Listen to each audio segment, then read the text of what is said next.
Oo, love ang pinaka-importante sa lahat.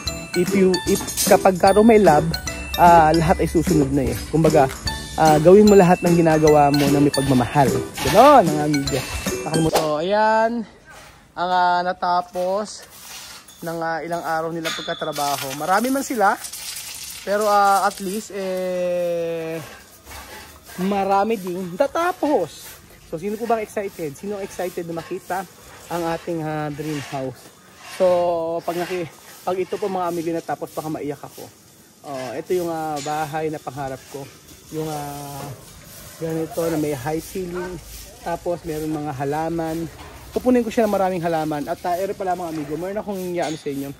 Here, meron ako dito sa part na to. Pakita ko sa inyo ha, para alam nyo po. Sa part na to, maglalagay ako ng plant box. Here. Maglalagay ako ng plant box hanggang sa dulo doon.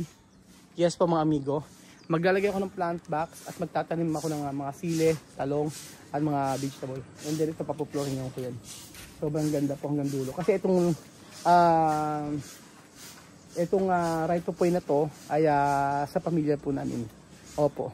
So, ayan mga amigo, sino excited? Si Kuya Raul lang ba? So, thank you so much po sa panonood ng episode na ito. At hopefully, ma-update ko kayo sa ating pinapagawang dream house. So, bahay po na welcome kayong lahat anytime na mag-message kayo sa akin at pupunta sa ating bahay. Thank you so much po mga amigo at God bless po. Diyos te bendiga. Good afternoon guys. Welcome back to our YouTube channel. For today's video mga amigo ay nandito po tayo sa may Casaguinana Private Resort na kung saan nagpapagawa po tayo ng ating dream house. Yes po mga amigo, ang dream house na ito ay talaga naman pong dream house natin. Hindi ko alam kung paano ko i-connect po. Ayan po mga kababayan ko, sobra po yung kasiyahan, kaligayahan ni Kuya Raul. At nakikita ko po yung mga natatapos sa ating dream house. Alam ko po ang iba sa inyo ay natutuwa, ang iba sa inyo ay nasisiyahan, at ang iba sa inyo ay nakikita kung gaano natin pinaghihirapan ang mga bagay-bagay.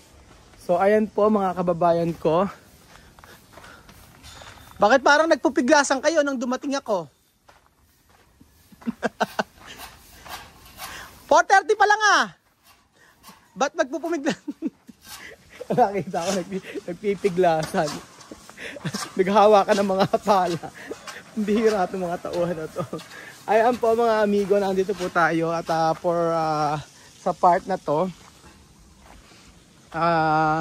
Dito po ay naghukay na sila para po sa mga poste. At plano po natin itong palagyan ng bakod. So ayan na po yung ating alagang palaka. Ayan po. Ang sabi niya ay help me if you can, I'm feeling down. At syempre ito inaayos na po ang side na ito kasi bubuhusan din po ito mga amigo. And then pasensya na po, buti na po sa aking kamag-anak na nagtanim ng mga gulay dito. Ayan po. Ayan si Riley. Ba't kanina yan hindi mo hawak yung pala ngayon, hawak mo na yung pala, Riley? Ha? Parang nagpapahinga na kayo, 4:30 pa lang, Riley Tahimik na. Wala akong kausap. Agi na lang, wala akong kausap mga amigo. Ayan po, dito sa side na to, nagkakaroon na po ng joke lang po yan, disclaimer po mga amigo. At nakikita ko yung likod, maluwang pa. So excited ako rito kapag dito tayo maglalagay ng isang dalawang o tatlong room, kasya dito yan. And then syempre, ayan po kaya napaka-importante po ng lupa mga amigo. I'm so grateful and I'm so thankful na ang mother ko ay mayroong ganitong kalawak na lupain na ipinamana sa amin. Kaya mahal na mahal ko ang aking nanay ang aking ina. Ayan po. Naglilinis na sila. So, kanina mga nakaupo kayo, huling-huli ko kayo sa CCTV ha. 4:30 pa lang ha. Joke lang. Joke ko lang kayo. At ayan po. Nakikita natin sa kanila na napakasaya magtrabaho. Ayan po. Nabuhusan nyo na ba? Sarap? Yari na kayo? Nakabuhos na kayo? Saan na lang ang kulang? Yari na lang. Tapos lahat okay na? Kailan kayo magagayak na kayo ng sa steel deck? Wow! Congratulations mga amigo. Hindi pa pala sigurado. Ayan po. Mamaya titingnan natin. Titingnan natin mga amigo lahat. So, ayan po yung mga natapos. Ayan po.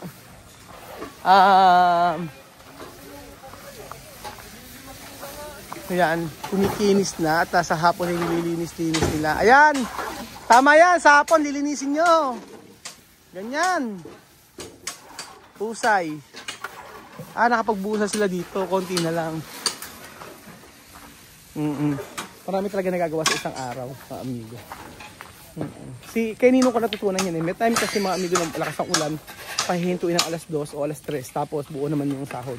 May time naman na sa maghapon talagang maraming natatrabaho. So, depende po sa araw. Ang kulang na lang pala ito. Ayan. And then, ipe-prepare natin. Ipe-prepare na. So, ayan. Kitang-kita ko kanina sa camera, hindi nyo nahawak yung palay ah. Parang Tino. Kitang-kita sa CCTV camera, umistop na sila magtrabaho. Hindi. Mahuhusay rin eh. Inan nyo muna, hinukay. Tapos poste. Kaya nga eh. Ano parang tina? Pinahuhuli na kumain din. Bakit? Dito muna kayo? Oo. Dito lang muna sila mga amigo. Pero nakapagbiga na kayo lahat. Dito lang sa part. Ba't pati ito bibigaan ba doon na rin? Hindi ko din alam. Bibiga rin? So may biga rin po ito. Kasi ato mga amigo to eh. Bali ito po ay aatras dito sa dulo. Aatras, di siya terrace eh. Aatras siya sa dulo para ito eh maging ano rin po ito mga amigo. Para magkaroon po, mas lumawak po yung kwarto. Kasi ang mangyayari po mga amigo, sa part na to, sa gilid, may 3 kwarto po yan. So para medyo lumaki yung mga kwarto, nag-additional po siya ng 1 meter dito. Ganyan po. Ayan po. Tapos yan, tuloy po yung pagbabakod nila. At bukas po maaga kung aalis ako yung magsasangla po ng gold para may pangpasahod ako. Shoutout kay Brand Damage, di ba? Kitang-kita ko ginagawa niyan. Ano masama magsangla ng gold. Oo, kasi yun naman pinundar. So pagka ginipit ka, sangla ang gold, tapos pagkayari, isagad mo, huwag mo nang tubusin. Ayan tapos dito. Di ba mga amigo? Ang saya-saya. Alam nyo na na tawag doon? Na-inspire ako sa ngayon lang ako napanood ng mga vlog ng mga ibang mga artista. Na-inspire ako sa ginawa ni kay Karen Davila, ni Jonah. Nakita ko yung nag-a-adapt siya ng mga aso, tsaka mga pusa. Tapos almost 100,000 amount yung nauubos niya sa pagkain, sa vitamins, and everything. Ganyan po mga amigo. Di ba nakaka-inspire? Yung mga aso, galing Davao, ganun. Yun ko lang siya nakita actually. Tapos, relate ako. Sabing gano'n. Kasi sa totoo lang,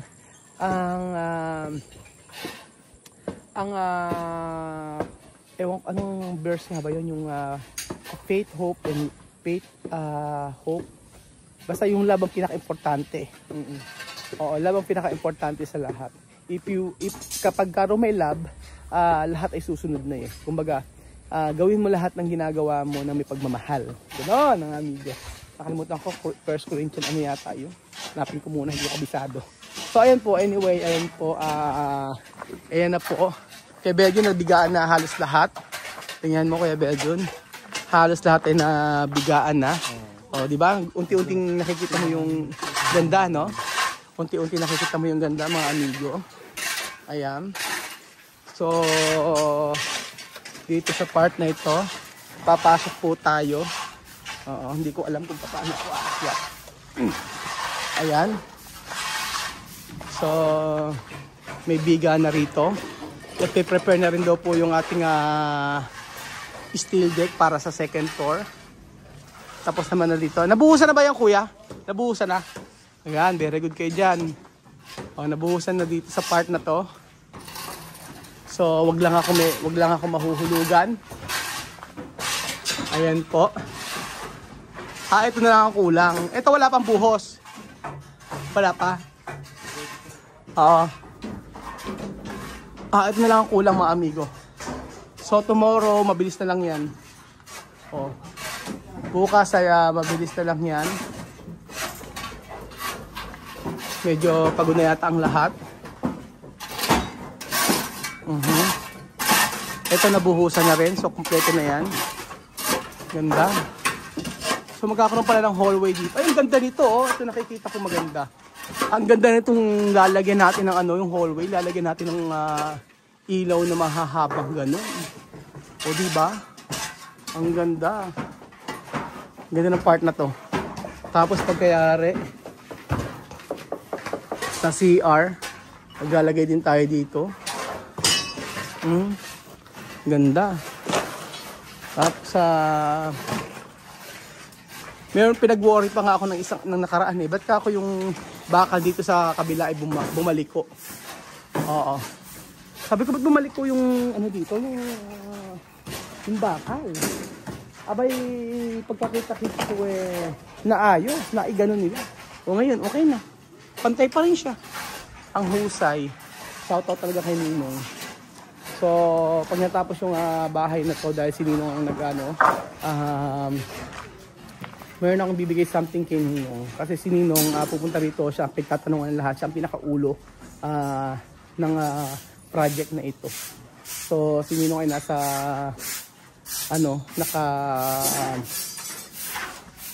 naka-payroll sa atin. At nakita ko yung effort niya. Umaga pupunta siya rito, tapos hanggang hapon, sa hapon bago mag-uwi ang pupunta rito para i-check yung mga gawa-gawa. So hindi kasi siya po pwede, mga amigo, na maghapon ay nandito kasi merong high blood po si Ninong. At marami nang iniinom na gamot. So ayan po ang mga pangyayari dito. Pero sobrang laki po. Kaya sobrang laki po ng pinapagawa natin. At syempre, modern na naman ng mga materyales. Hindi ko alam kung magkano babayaran ko dito. Pero ang saya, mga amigo, magpagawa. Promise. Sasakit lang ang ulo mo, pero pag nakita mo naman, sulit. Oo. Sasakit ang ulo mo, bakit? Syempre sa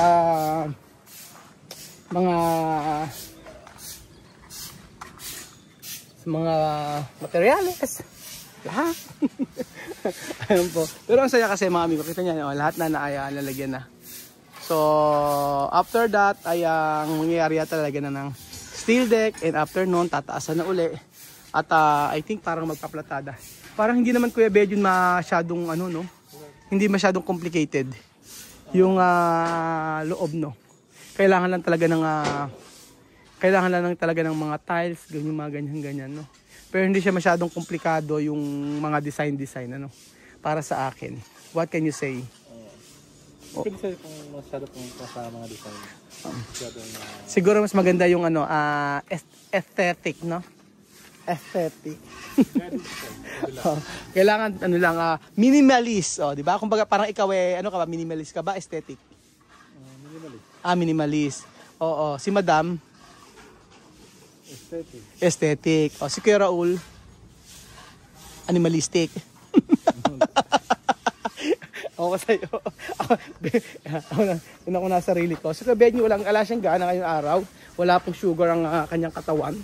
So, ayan mga amigo. Ay hopefully po ay makita nyo. So, bukas wala kami dito. Sabado, wala rin kami dito. Sa Sunday, wala rin ako dito. Monday, wala din ako. So, ilang days din ko pong hindi makikita to. Ilang days ko rin din hindi ko makikita lahat ng mga yan. Pero, as I said before, ang ang kinagustuhan ko sa mga gumagawa natin, after magtrabaho, nililinis ang dapat linisin at hindi nila iniiwanan ng ganyan. Yun ang maganda po mga kababayan ko. So, ayan ang natapos ng ilang araw nila pagkatrabaho. Marami man sila, pero at least marami din tatapos. So, sino po bang excited? Sino excited na makita ang ating dream house? So, pag ito po mga amigo natapos, baka maiyak ako. Ito yung bahay na pangarap ko. Yung ganito na may high ceiling. Tapos, meron mga halaman. Pupunin ko siya ng maraming halaman. At ere pala mga amigo, meron akong ano sa inyo. Here, meron ako dito sa part na to. Pakita ko sa inyo ha, para alam nyo po. Sa part na to, maglalagay ako ng plant box. Here. Maglalagay ako ng plant box hanggang sa dulo doon. Yes po mga amigo. Maglalagay ako ng plant box at magtatanim ako ng mga sile, talong, at mga vegetable. And then ito papuplorin ko yan. Sobrang ganda po hanggang dulo. Kasi itong right to point na to ay sa pamilya po namin. Opo. So, ayan mga amigo, sino excited? Si Kuya Raul lang ba? So, thank you so much po sa panonood ng episode na ito. At hopefully, ma-update ko kayo sa ating pinapagawang dream house. So, bahay po na welcome kayong lahat anytime na mag-message kayo sa akin at pupunta sa ating bahay. Thank you so much po mga amigo. At God bless po. Diyos te bendiga.